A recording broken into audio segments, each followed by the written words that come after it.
Good morning সবাইকে। এখানে Siberian বার্ডও রয়েছে। এই খেয়ে যা, আহা অসাধারণ অসাধারণ।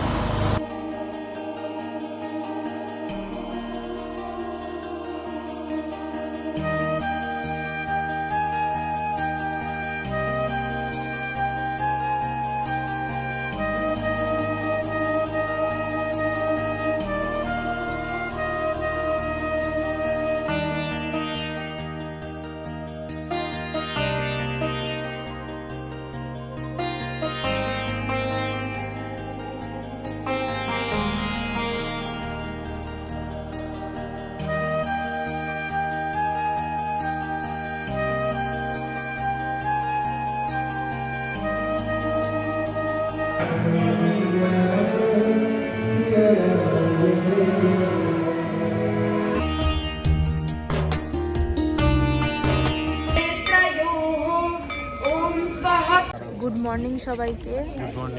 হ্যাঁ, আজকে আমাদের সাথে গোপাল আছে। এখন ঘড়িতে বাজে 5:40। আমরা আছি আশি ঘাটে। এখানে আরতি শুরু হবে 6:45 নাগাদ। এটাকে এরা নাম দিয়েছে সুবাহি বেনারস। সুবাহি বেনারস। তো আমরা এখান থেকে একটুখানি আরতিটা দেখব, দেখে আমরা এখান থেকে বোট নিয়ে একটু বেরোবো। তো চলো তাহলে প্রথমে আরতিটা আমরা দেখে নিই।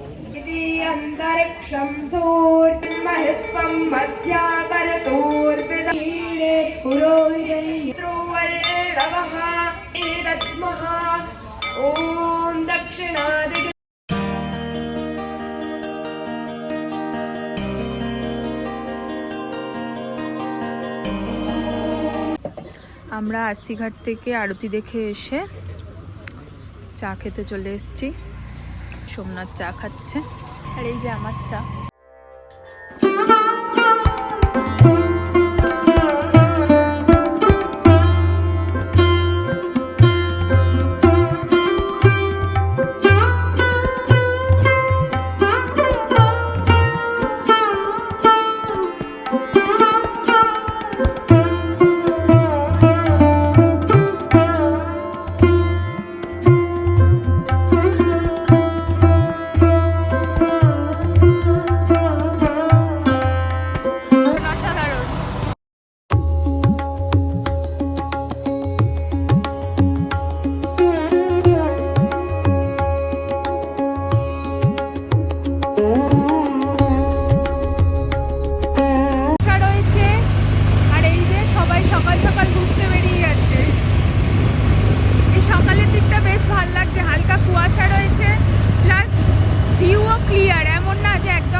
পর্যন্ত ভালোই কুয়াশা ছিল, আস্তে আস্তে সূর্য যত উঠছে ক্লিয়ার হচ্ছে।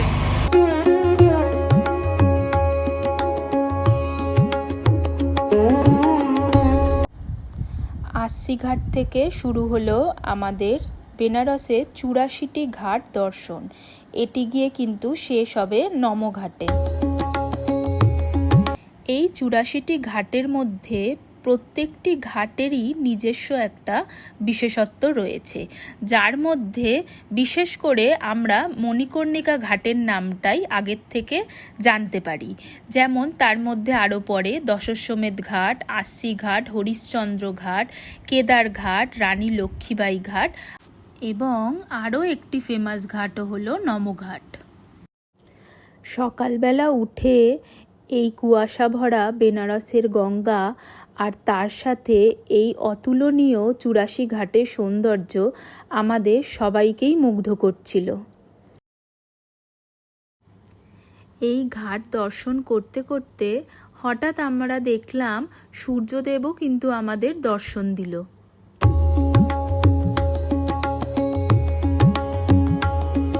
বলতে বলতেই কিন্তু আমরা দেখতে পাচ্ছি মন্দিরের মেন গেট, মানে মন্দিরের করিডোর।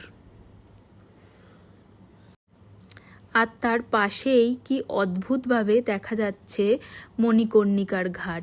একদিকে বাবা বিশ্বনাথের মন্দিরের প্রবেশদ্বার, আর পাশেই মনুষ্য জীবনের মুক্তির দ্বার। এই মণিকর্ণিকার ঘাটে কিন্তু চিতার আগুন কখনোই নেবে না।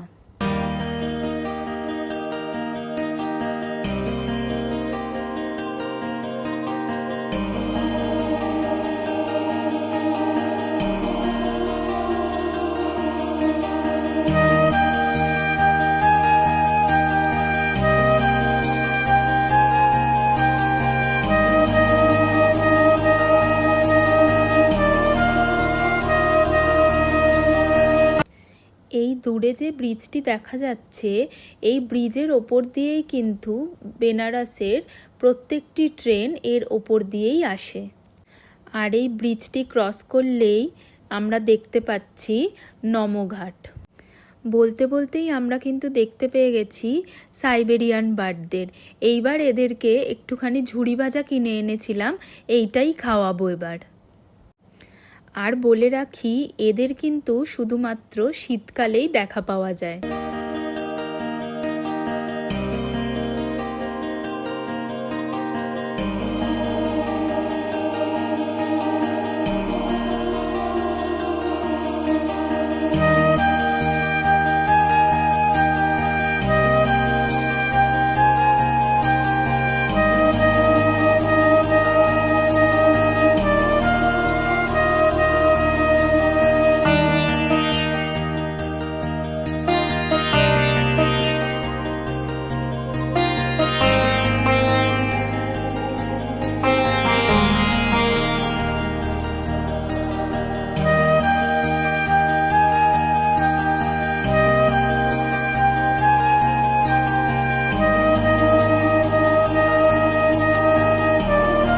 এই সাইবেরিয়ান বার্ডদের মনোমুগ্ধকর দৃশ্য দেখার মধ্যে দিয়ে আমাদের বেনারসে 84টি ঘাট দেখা সম্পন্ন হলো। আমরা আশিঘাট থেকে নৌকা বিহার করে একটা টোটো নিয়েছি। তো ওখান থেকে আমরা এবার ওই টোটো নিয়ে সব কিছু সাইট সিন ঘুরবো। আর তারপর আমরা ব্রেকফাস্ট করাচ্ছিল আমাদের। তো দাদাই বলল যে এই দোকানটা খুব ফেমাস। এক্ষুনি ভীষণ ভিড় ছিল, তো জাস্ট একটুখানি ফাঁকা হলো। একটা জিনিস খুব ইউনিক লাগলো, এই হচ্ছে গিয়ে খাওয়ার জায়গাটা। আমরাও এখানে বসেই খেলাম, এত ভিড়ের মধ্যে আর দেখানো হয়নি। তো আমরা এখান থেকে কচুরি খেলাম, বেশ ভালো। কেমন লাগলো বল? দারুণ খেতে। 60 টাকা করে প্লেট, 4টে কচুরি আর জিলিপি দুটো করে থাকে 20 টাকা করে প্লেট। খুব ভালো খেতে, খুব ভালো খেতে, খুব ভালো। একবার একদম টেস্ট করে দেখতে পারেন। একদম কলকাতার কচুরির থেকে একদমই ডিফারেন্ট। একদম। চলুন তাহলে আর কোথায় কোথায় ঘুরছি শেয়ার করছি।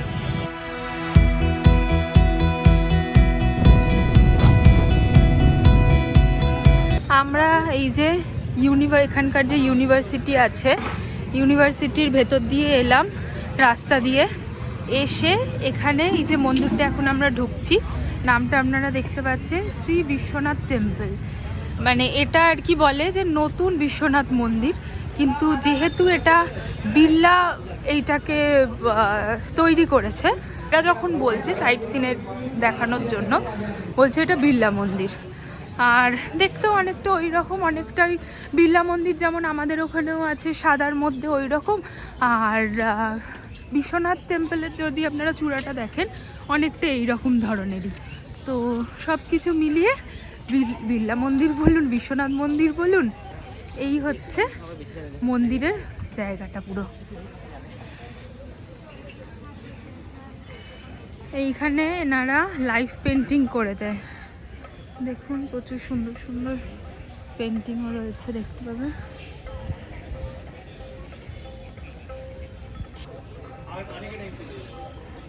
এইখানে আপনাদের জুতো রাখতে হবে, 2 টাকা করে নিচ্ছে জুতো রাখার জন্য। ভেতরে ফোন অ্যালাউ, তো কোনো অসুবিধা নেই। এই হচ্ছে মন্দিরের ভেতরটা।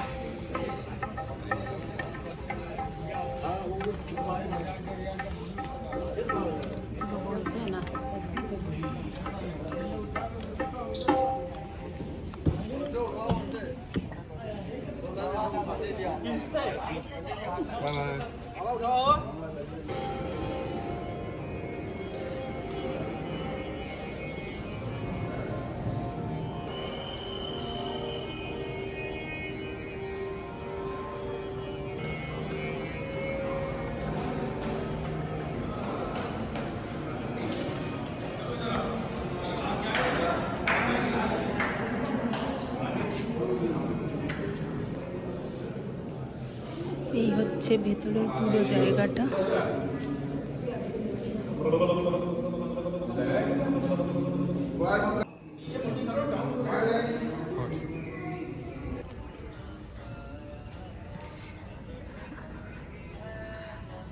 বাবা বিশ্বনাথের এই মন্দির থেকে বেরিয়ে এখানে বসে আছে নন্দী মহারাজ।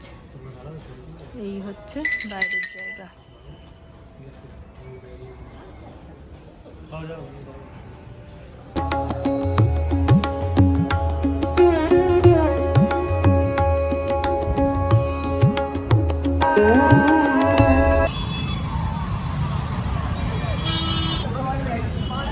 এখন আমরা আছি রামনগর ফোর্ট। এই হচ্ছে ফোর্টের গেট, আর এই হচ্ছে কামান।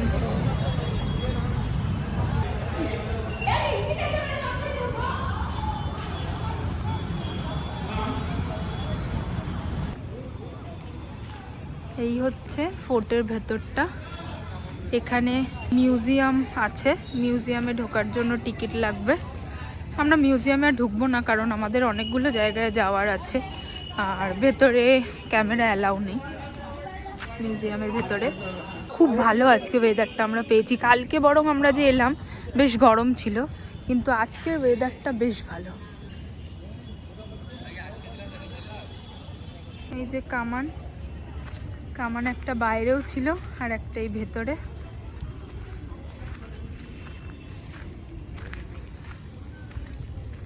এদিকেও আর একটা কামান আছে।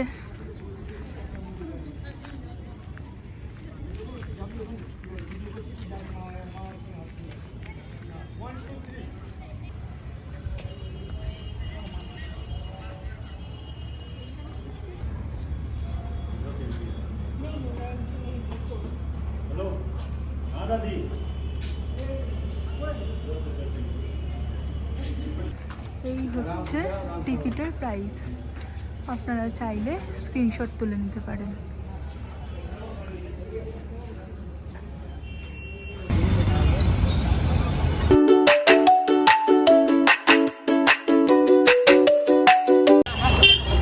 এই যে এখন আমরা চলে এসেছি নমঘাটে। এই ব্রিজ দিয়ে আমরা এক্ষুনি এলাম। এই যে ব্রিজটা দেখতে পাচ্ছেন, এই ব্রিজের নিচেই আমরা সকালবেলা যখন নৌকা বিহার করলাম ব্রিজের নিচ দিয়েই ক্রস করেছি নমঘাট। তখন আমরা জাস্ট দেখে এদিক দিয়ে নৌকাটা আবার ফিরিয়ে নিয়েছিল। আর এখন এই যে আমরা এখানে এসছি, কারণ জায়গাটা খুব ফেমাস, আর আমরা একটুখানি ছবি তুলবো এখানে। চলুন তাহলে একটু নিচে যাই। এই যে দেখুন, এই যে দূর দিয়ে ট্রেন যাচ্ছে। এখন তো এটা মালগাড়ি যাচ্ছে, কিন্তু একটু আগে ট্রেন যাচ্ছিল। বারাণসী স্টেশন যে ট্রেনই ক্রস করবে এই নমঘাট কিন্তু পড়ে। মানে উত্তরাখণ্ড কেউ যদি যায় সেই ক্ষেত্রেও এইটা কিন্তু একটা ফেমাস জায়গা।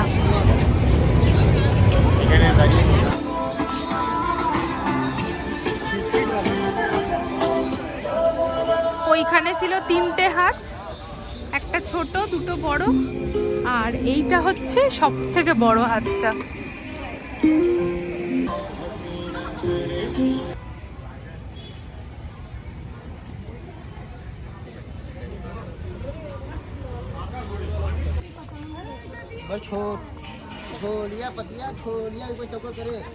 আমরা এখন এসছি সারনাথ টেম্পল।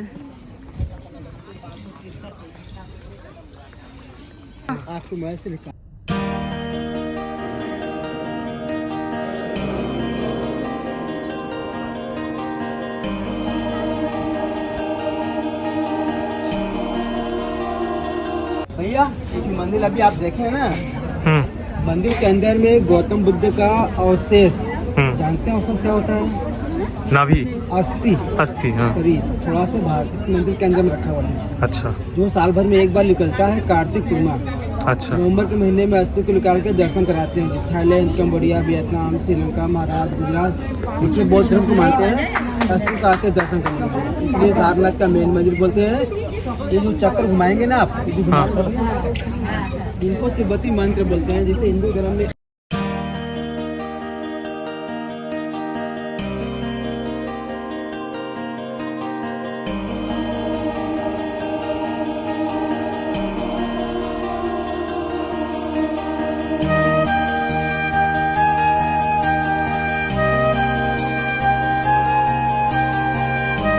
ज्ञान की प्राप्ति हुआ था। अच्छा। तीसरा प्लेस सारनाथ, वहाँ पर जाने के बाद गौतम बुद्ध जी का डेथ हो गया था। सारनाथ में इनका डेथ हो गया था, ये श्रीलंका नहीं जा पाए। ठीक है भैया। और ये अशोक सम्राट जी जो कलिंग युद्ध किए तो उड़ीसा में, फोटो ले लीजिएगा।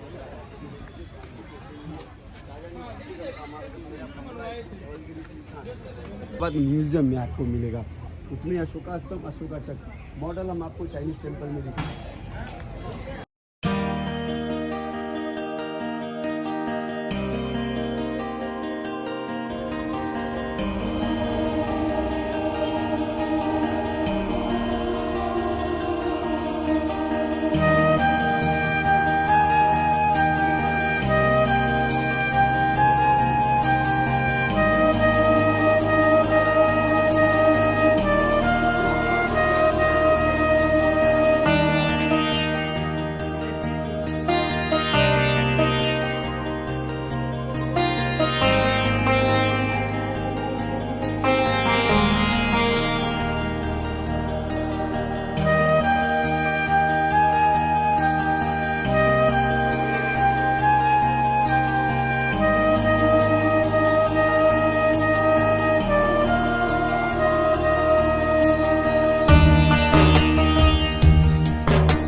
সারনাথ টেম্পল দেখার পর আশেপাশে অনেকগুলি মনেস্ট্রি ছিল, সেইগুলো দেখার পর আমরা 80 ফিট বুদ্ধা দেখলাম। দেখে এখন কিন্তু আমরা যাচ্ছি স্বরবেদ মহামন্দির। এটি কিন্তু তৈরি করা হয়েছে ত্রৈলঙ্গ স্বামীকে উদ্দেশ্য করে।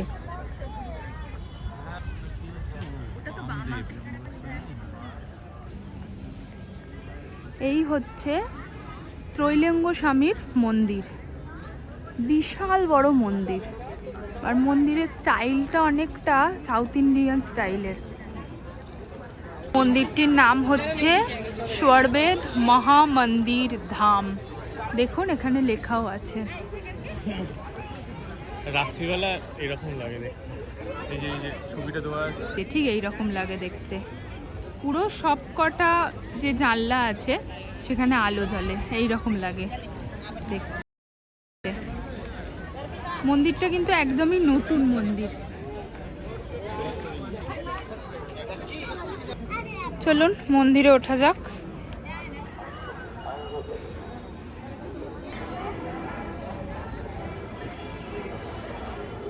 কারুকার্য অসাধারণ, দেখার মতো কারুকার্য। চলুন ভেতরে যাই। এই কাঠের কারুকার্যগুলো দেখুন, খুব সুন্দর।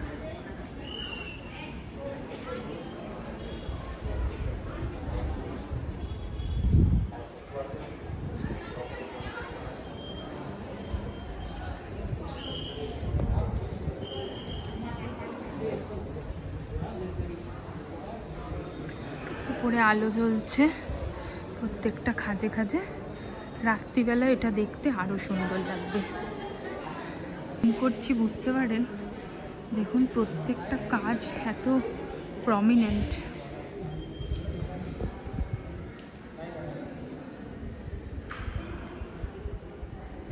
সেটা পাথরের কাজ থেকে শুরু করে, আর এই ওপরের ঝাড়টা যেখানে বসানো রয়েছে তার কাজটা যদি দেখেন, অসাধারণ অসাধারণ।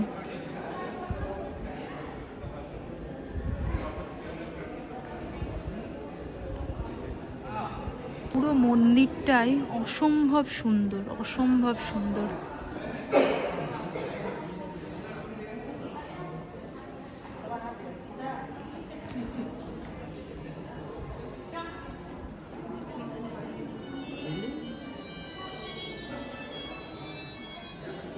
এই হচ্ছে মূর্তি।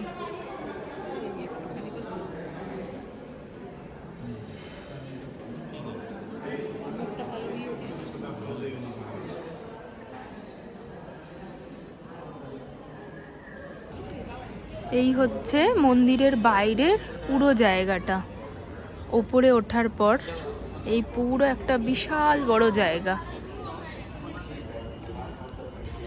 অসাধারণ মন্দিরটা, অসাধারণ।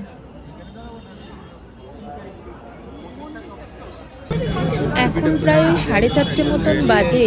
স্বরবেদ মহামন্দির দেখার পর আমরা চলে এসেছি লাঞ্চ করতে এখানকারই ফেমাস একটা দোকানে। এখানে আমরা খাচ্ছি এখন লিট্টি চোখা আর আলুর পরোটা।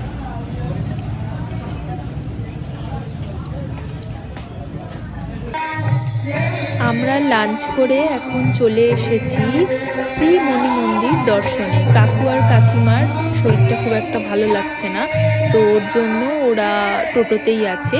আমি আর সোমনাথ মন্দিরের দর্শনে চলে এসেছি।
ফাঁকা পুরো একদম আসতেই পারবো।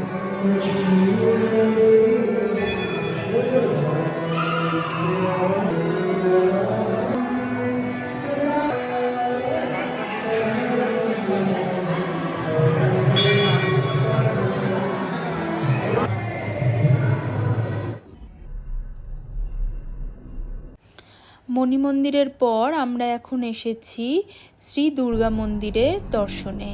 এই মন্দিরের ভেতর আমার মা বাবা যখন নভেম্বর মাসে এলো তখন কিন্তু ভেতরে মোবাইল ফোন ক্যামেরা সবই অ্যালাউ ছিল, কিন্তু এখন এর ভেতরে ক্যামেরা অ্যালাউ করছে না।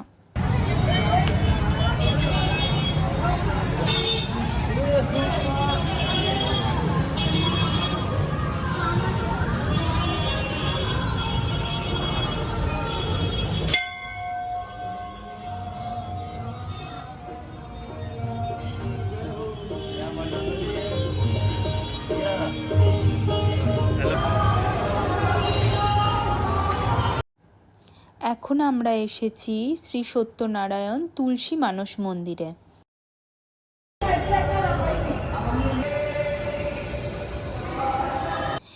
এইখানকার সব ঠাকুরের মূর্তি খুবই আলাদা, কিন্তু তার মধ্যেও মা অন্নপূর্ণার মূর্তি কিন্তু একদম মন ছুঁয়ে যাওয়ার মতো।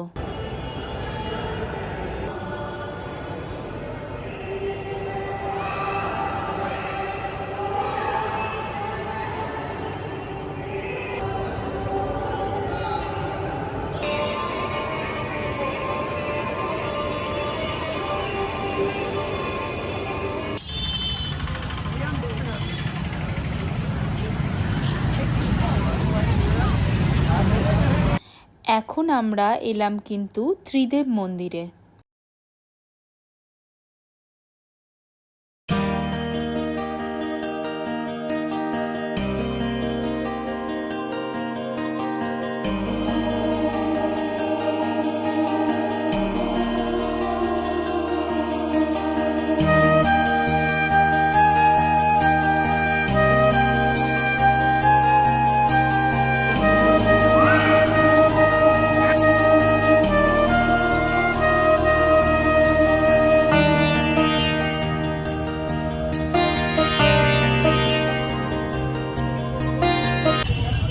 আমরা চলে এসেছি আমাদের আজকের মন্দির ভ্রমণের শেষ মন্দির দর্শনে, বেনারসের একটি খুব ফেমাস মন্দির সংকটমোচন মন্দির।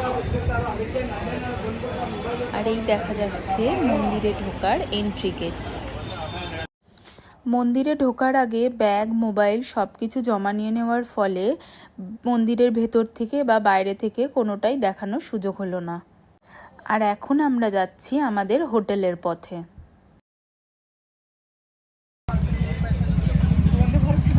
আমরা সারাদিন ঘুরে এই এখন চা খেতে চলে এসেছি আবার হোটেলের সামনে।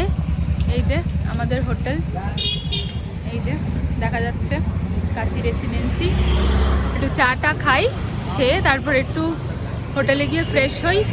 অনেকক্ষণ ধরে ঘুরছি, আর পারা যাচ্ছে না, চলো একটু চা খেয়ে নিই।